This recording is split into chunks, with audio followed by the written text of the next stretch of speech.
Point sur les i dans Intégral Placement avec notre franc-tireur du mardi, Olivier Delamarche. Bonjour. Bonjour. Associé gérant de Platinum Gestion. On en parlait il y a un instant, la Fed qui donne à nouveau un peu de morale aujourd'hui au marché puisque sa vice-présidente Janet Yellen a confirmé la poursuite du quantitative easing. Sangria illimité et pour tout le monde. La voix de son maître, c'était pas étonnant. Je vous avais dit au moment où les marchés s'étaient posé la question de savoir si par hasard, parce qu'il y avait deux membres de la Fed qui avaient posé la question de peut-être pouvait-on interrompre le quantitative easing avant d'atteindre ce chiffre illimité de M. Bernanke. Les marchés avaient reculé instantanément à ce moment-là et je vous avais dit non, ils continueront et là c'est toujours la même chose, c'est-à-dire que vous avez des données économiques qui sont pas bonnes. Vous avez, ils ont échoué dans leur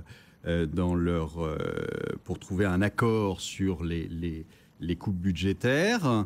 Donc ça, c'était un petit peu embêtant. Donc on envoie d'abord Monsieur Bernanke fin de semaine dernière faire son petit show en disant ne vous inquiétez pas, le quantitative easing c'est illimité et ça le restera. Et puis on envoie la voix de son maître, Madame Yellen, hier, pour soutenir tout ça. Et on voit... Mais d'ailleurs, votre précédent intervenant vous dit la même chose. Alors, ses conclusions sont curieuses et amusantes, mais il vous dit la même chose. Il vous dit ça va pas, l'économie est en panne, mais on a des liquidités pour jouer. Donc, jouons. C'est-à-dire que... Donc ne nous posons pas de questions, surtout ne nous posons pas de questions, l'économie continue de se dégrader, mais c'est pas grave, les marchés sont pas spécialement donnés, mais c'est pas grave non plus, continuons à jouer ad vitam aeternam parce que on nous donne des sous pour le faire. Oui. Donc c'est tellement simple. Ce qu'il nous disait aussi, c'est que la bonne tenue des marchés est due aux résultats des entreprises qui sont pas si mauvais pour l'instant. Oui.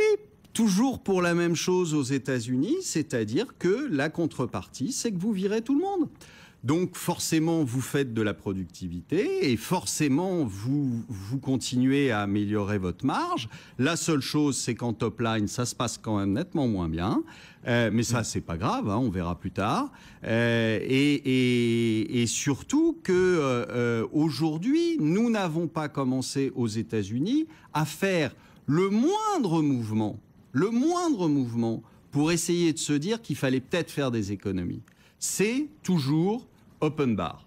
Oui. Donc comme c'est open bar, vous continuez jusqu'au moment où ça sera plus open bar parce que à force d'imprimer de la monnaie, vous allez avoir un effondrement du dollar et à ce moment-là, les problèmes vont se poser. Mais les USA, mais c'est pas grave, on aura continué à gagner un peu de pognon en attendant, ça sera bien. En fait, ils veulent éviter deux écueils, les États-Unis, éviter d'un côté une hyperinflation et de l'autre une austérité récessionniste, celle qu'on voit aujourd'hui en Europe. Il y a deux écueils entre lesquels vous n'avez pas le choix. C'est-à-dire que soit vous choisissez en effet la politique qu'ils ont choisie, c'est-à-dire une impression illimitée, et à partir de ce moment-là, vous pouvez être sûr qu'à un moment ou à un autre, à force d'imprimer des billets de Monopoly, il va devenir un vrai billet de Monopoly, c'est-à-dire qu'il n'aura plus aucune valeur, d'accord ? Donc là, à ce moment-là, vous aurez ce qu'on appelle de l'hyperinflation. C'est ça.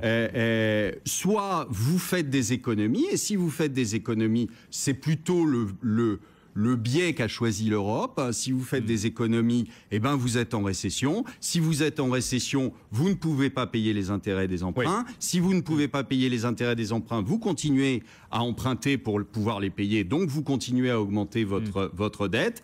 Et donc, à un moment ou à un autre, vous serez obligé d'arriver à la conclusion que vous ne pouvez plus rembourser. Et donc, vous aurez un défaut de paiement. C'est tout. Ils font des économies forcées, le fiscal cliff.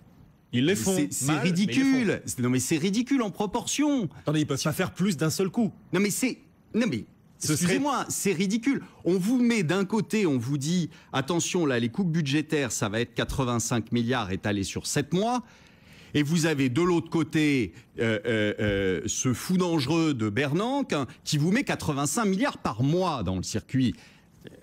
regardez les proportions, ça n'a juste rien à voir. C'est pas en faisant 85 milliards sur 7 mois d'économie que vous allez pouvoir payer les intérêts et commencer à rembourser des emprunts. C'est faux. Faut trouver le juste équilibre avec la croissance quand même, Olivier, faut pas la sacrifier. Mais vous n'avez plus de croissance. Donc, un petit peu, plus qu'en Europe.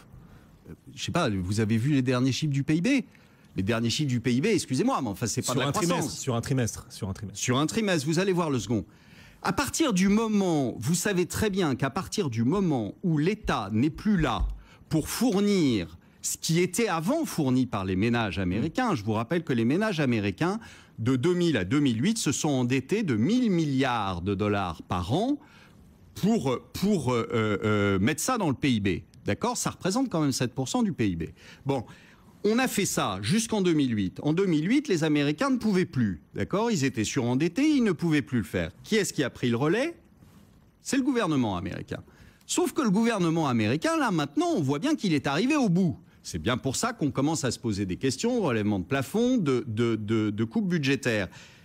Si le gouvernement ne met plus de sous, vous n'aurez plus de PIB non plus. Aujourd'hui, vous regardez sur les derniers trimestres positifs, ça n'était que des dépenses gouvernementales.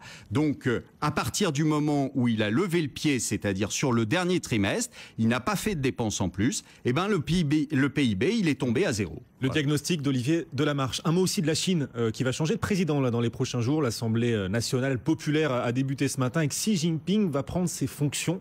Qu'est-ce qu'on peut lui souhaiter à Xi Jinping de transformer efficacement l'économie, de continuer à nous faire rire. Non, qu'est-ce que vous voulez que ça change ? Il peut essayer de renforcer la consommation intérieure, libéraliser un peu l'économie, mais ce sera dur. On est bien d'accord. Bien sûr. Non, qu'est-ce qu'il a annoncé ? Il a annoncé à nouveau des dépenses d'infrastructure. Dans un pays où il y a des villes entières qui sont vides, où il y a des aéroports entiers dans lesquels il n'y a pas un avion. Mais c'est intéressant, on va continuer à dépenser pour des infrastructures. C'est pas comme ça que ça fonctionne. On voit bien que la Chine, elle a calé, et depuis un petit moment. Vous n'avez qu'à regarder certains indicateurs de commerce, de Baltic, le Baltic Dry Index. Vous avez un certain nombre d'indicateurs qui montrent que la Chine a ralenti et a ralenti fortement. Alors, peuvent continuer à vous annoncer des chiffres bidons, mais ça c'est classique, ça fait longtemps que ça dure. Donc vous n'aurez pas de croissance pour la bonne et simple raison que leur croissance, c'est notre croissance. C'est la croissance européenne, c'est la croissance des États-Unis. Or pour l'instant, comme ces deux régions-là sont complètement à l'arrêt, voire en récession, la Chine ne va pas pouvoir continuer à faire de la croissance parce que la consommation interne chinoise, c'est ridicule par rapport au reste. C'est ridicule par rapport au reste. Ils prévoient 7,5% de croissance cette année. Ils prévoient ce qu'ils veulent. Si vous voulez, ils vous donnent le chiffre qu'ils veulent. C'est les plus gros truandages de chiffres derrière les États-Unis. Ils ont fait 8% l'an dernier. Oui, on verra. Écoutez, moi je vous dis simplement que la Chine a calé. Et on le sait sur les consommations d'énergie, on le sait sur pas mal de choses. Après, on vous donne les chiffres qu'on veut bien vous donner, exactement comme aux États-Unis. On vous donne les chiffres que vous attendez, parce que comme ça, vous êtes content. Voilà. Olivier Delamarche, on n'est jamais déçu, c'est chaque semaine dans Intégral Placement.